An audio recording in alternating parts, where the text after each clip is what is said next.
Good morning, students, and welcome back to the class of compulsory English. I am your teacher Rajiv Taide, and we are learning the part of grammar that is tenses, and we are moving towards future progressive tense. In the last lecture, we have seen simple future tense or reference to future. Today, we will see future progressive tense. चालू भविष्यकाळ आज आपण बघणार आहोत. तर त्या ठिकाणी पहा, I will read it out and I will explain it to you. You learned earlier that the present progressive forms of verbs are used to show action in process at the present time. For example, Ramesh is reading a book. That is now. Okay. Similarly, आता या वाक्यामध्ये पहा, future progressive tense म्हणजे काय, तर सद्यस्थितीत चालू असलेली घडामोडी जर तुम्हाला दाखवायची असेल तर त्या ठिकाणी तुम्हाला प्रोग्रेसिव्ह टेन्सचा वापर करावा लागतो. फॉर एक्झाम्पल, एक उदाहरण आहे, Ramesh is reading a book now. Ramesh सध्या पुस्तक वाचत आहे. Similarly, we use the past progressive form of verb to show action in process in the past. अशाच प्रकारे आपण भूतकाळामध्ये चालू असलेली क्रिया दर्शवण्याकरिता सुद्धा प्रोग्रेसिव्ह टेन्सचा वापर करतो. That is past progressive tense. For example, उदाहरण पाहूया. Ramesh was reading a book when the train arrived. Ramesh पुस्तक वाचत होता जेव्हा ट्रेन आली. जेव्हा ट्रेन आली तेव्हा रमेश पुस्तक वाचत होता. In the same way, we can show action in the process in the future by using the progressive ing forms of the verb together with will plus be. For example, आता आपण future मधल्या घटनांना सुद्धा ज्या क्रियेमध्ये आहेत, प्रोसेसमध्ये आहेत, त्यांना दर्शवू शकतो. कशाचा वापर करून? ing फॉर्मचा वापर करून. पण त्यासोबत आपल्याला विल प्लस बी हे कॉम्बिनेशन वापरावे लागेल. मग आपला फॉर्म्युला होईल subject plus will plus be plus ing plus object. For example पहा, at 6 PM tomorrow I will be speaking to some students. I झाला सब्जेक्ट, विल बी, ठीक आहे, विल नंतर बी टू बीचं रूप, नंतर ing फॉर्म स्पीकिंग, स्पीकचा ing form speaking to the students, object. तर अशा प्रकारे आपण अनेक वाक्य बनवू शकतो जे आपल्याला भविष्यकाळामधले प्रोसेस चालू आहे, करत आहेत, सुरू आहे, अशा पद्धतीचा आपल्याला दर्शवू आपण त्या ठिकाणी रेफरन्स देऊ शकतो. When the boys meet after 10 years, all of them will be working. जेव्हा ही मुलं 10 वर्षानंतर भेटतील त्यानंतर सगळीच मुलं ही काम करत असतील, कामाला लागलेली असतील. राजी will be running the family business by the time her brother leaves college. जेव्हा तिचा भाऊ कॉलेजमधून जात असेल त्यावेळेस राजी काय करत असेल? फॅमिली बिझनेस, फॅमिलीचा जो व्यवसाय आहे, वडिलोपार्जित व्यवसाय, तो ती करत असेल किंवा ती तो चालू ठेवत असेल. So in this way we have completed future progressive tense. काही नाही, एवढं लक्षात ठेवा, subject plus shall will plus be plus V4 plus object, एवढंच आहे त्याचं. ठीक आहे. भविष्यकाळामध्ये एखादी गोष्ट समजा सुरू आहे हे दर्शवण्याकरिता या फ्युचर प्रोग्रेसिव्ह टेन्सचा वापर करतात. नंतर परत एक एक्सरसाइज दिलेला आहे, तो तुम्हाला करून पाहायचा आहे. नंतर वळूया future perfect टेन्सकडे.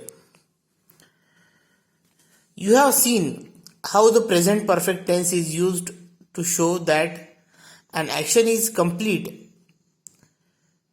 at the present time. For example, आपण प्रेझेंट परफेक्ट टेन्समध्ये बघितलं की बा या घडीला एखादी ॲक्शन जर पूर्ण होत असेल तर ती कशा प्रकारे दर्शवायची. त्याचं उदाहरण अशा प्रकारचं आहे, he has finished his homework, म्हणजे त्यांनी आत्ताच आपलं होमवर्क कंप्लीट केलेलं आहे. ठीक आहे. Again the use of past perfect tense shows that an action was completed at some time in the past. त्यानंतर भूतकाळामध्ये समजा एखादी घटना घडलेली आहे तर ती दर्शवण्याकरिता म्हणजे बा तेव्हाच घडलेली आहे हे दर्शवण्याकरिता पास्ट परफेक्ट टेन्सचा वापर करतात. For example, he had finished his homework Wien the teacher asked him for it. त्यांनी आपलं होमवर्क कंप्लीट केलेलं होतं जेव्हा त्याला त्याच्या टीचरनी सांगितलं होतं. Now look at the following sentences. आता पुढील काही वाक्यांकडे बघा. Our train reaches Chennai at 9:30 AM tomorrow. Our train reaches Chennai at 9:30 AM tomorrow. All the officials will have opened by then. All the offices will have opened by then. आमची जी train आहे ती सकाळी 9:30 वाजता चेन्नईला पोहोचेल आणि तोपर्यंत सगळे कार्यालय उघडलेली असतील. The sentence tells us about 2 events, the train reaching Chennai and the offices opening. आपल्याला या वरील वाक्यामध्ये 2 घटना आढळून येतात. एक आहे ट्रेन चेन्नईला पोहोचली हे सांगत आहे आणि दुसरी घटना सांगत आहे की बा ऑफिसेस ओपन झाले. Both of which are expected to happen in the future. दोन्ही घटना ज्या आहेत त्या उद्या तशा प्रकारे घडतील अशी अपेक्षा आहे. The use of future perfect tense will have opened indicates that event will happen at an earlier time in the future that event.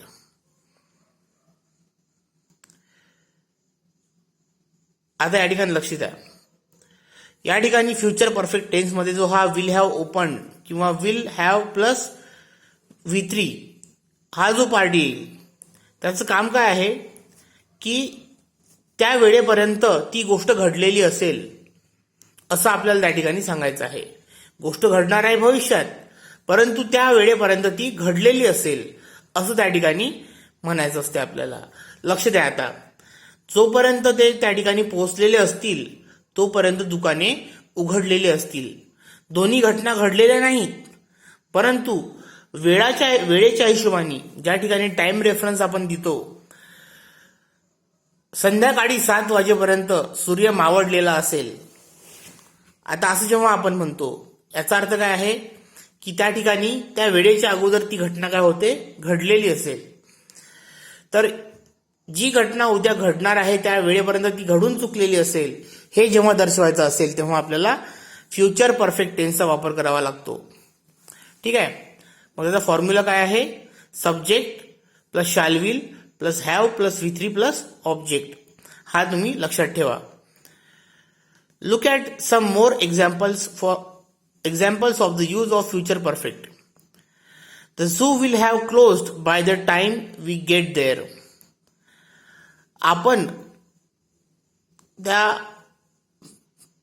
Zoo मध्ये पोहोचण्याआधी प्राणी संग्रहालयात पोहोचण्याआधी तो झू बंद झालेला असेल. आपण तिथे पोहोचण्यापूर्वी ते प्राणी संग्रहालय बंद झालेलं असेल. Iqbal will have slept when you call him. जेव्हा तू त्याला कॉल करशील तोपर्यंत इक्बाल झोपलेला असेल. Before Clara tells Ben about her promotion he will have heard the news. जेव्हा क्लारा बेनला तिच्या प्रमोशन बद्दल सांगेल तोपर्यंत त्यानं ती गोष्ट ऐकलेली असेल.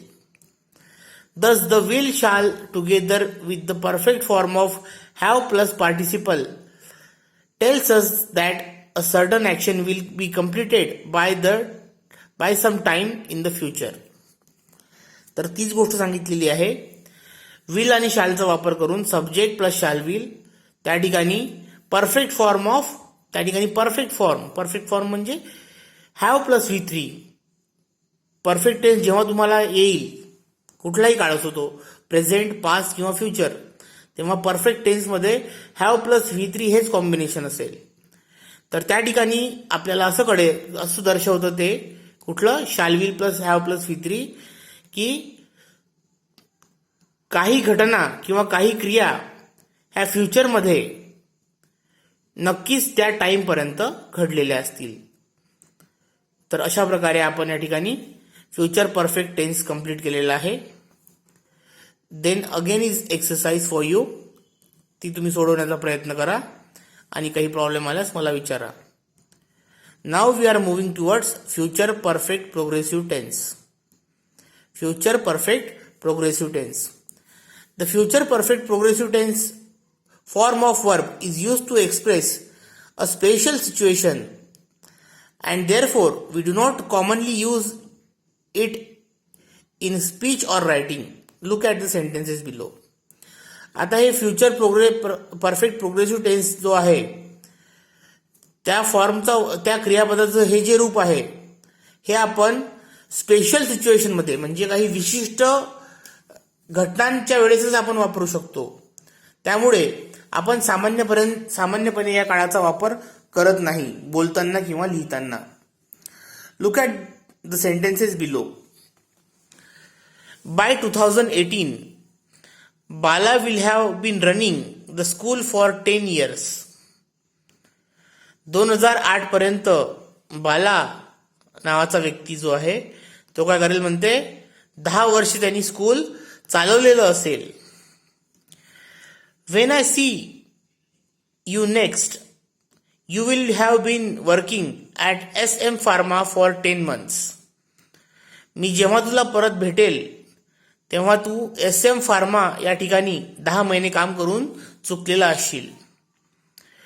In the sentences above the verb appears in the future perfect progressive tense. Will plus have plus been plus participle. This form is used when the action indicated by the verb is considered from a point of time in the future and it is seen as having begun at some earlier point and as continuing up to the future time referred to. पाहता future perfect progressive tense त्याचा formula आहे subject plus shall will plus have plus been plus V4 plus object. ठीक आहे. तर आता या ठिकाणी याचा वापर कुठे केला जातो तर ज्या ठिकाणी तुम्हाला असं सांगायचं आहे की फ्युचरमधली एखादी घटना ती झालेली आहे आणि ती अजूनही कंटिन्यू आहे. कळलं तुम्हाला. म्हणजे जेव्हा मी तुला पुन्हा भेटेल तेव्हा तू त्या ठिकाणी 10 वर्ष किंवा 10 महिने काम केलेलं असशील.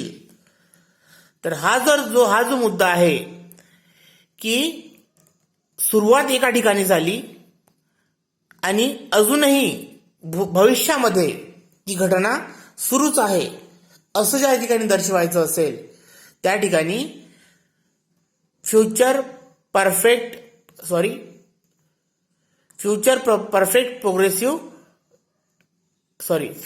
Progressive tense future perfect progressive tense हा त्या ठिकाणी आपण वापरतो. तर असा त्याचा उपयोग आहे. Now again there is an exercise for you. In this way we have completed all the tenses and we have seen their uses as well. तुम्हाला एक्सरसाइज या ठिकाणी परत दिलेला आहे तो तुम्ही सोडवण्याचा प्रयत्न करा.